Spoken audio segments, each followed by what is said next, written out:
Hey there, outdoor enthusiasts. This is HuntNerd, your source for water cooler wisdom and all the latest news from the outdoors. This is episode 32 of our show. Thank you for stopping by and checking it out. If you're watching on YouTube, make sure you hit that subscribe button.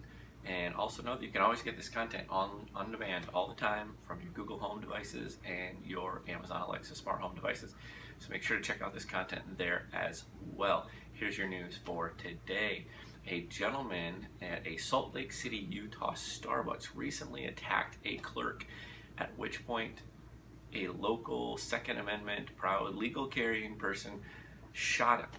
That's right, 37-year-old Benjamin Overall jumped over the counter and started attacking one of the baristas, one of the clerks there at Starbucks, at which point someone who was concealed carrying legally shot the person, shot Benjamin.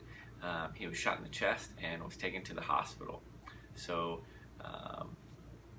we're proud supporters of the Second Amendment here. Make sure that you're carrying and exercising that right when you can, because you never know. You might just be at Starbucks and you need to use it.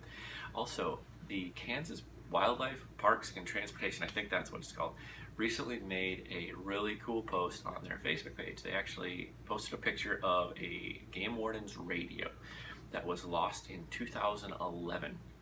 Now, a farmer just this year stumbled on the radio in his ditch while he was mowing the ditches, returned the radio to the Wildlife and Parks Department, at which point they plugged in a battery and turned it on and the thing fired right up. It's an old Motorola radio.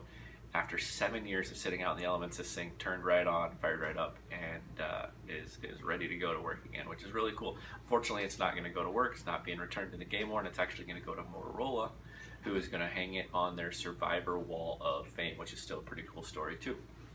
And a 20-year-old from Missouri recently tied, at least we think so anyway, tied the bighorn sheep record, world record. Unfortunately, we don't know for certain, and we won't for a little while. The ram measured 208 3/8 inches, which is incredible. There's some really cool pictures on our Facebook page. You should go check that out for sure. This ties a record that was set by a gentleman by the name of Corin Grusin in Alberta, Canada from 2000. They're both neck and neck. Now, the interesting thing about this, because it's a Boone and Crockett top 10 record book potential placement, there's extra scrutiny that it has to go under. So there's going to be 2 more panels that are going to measure this ram.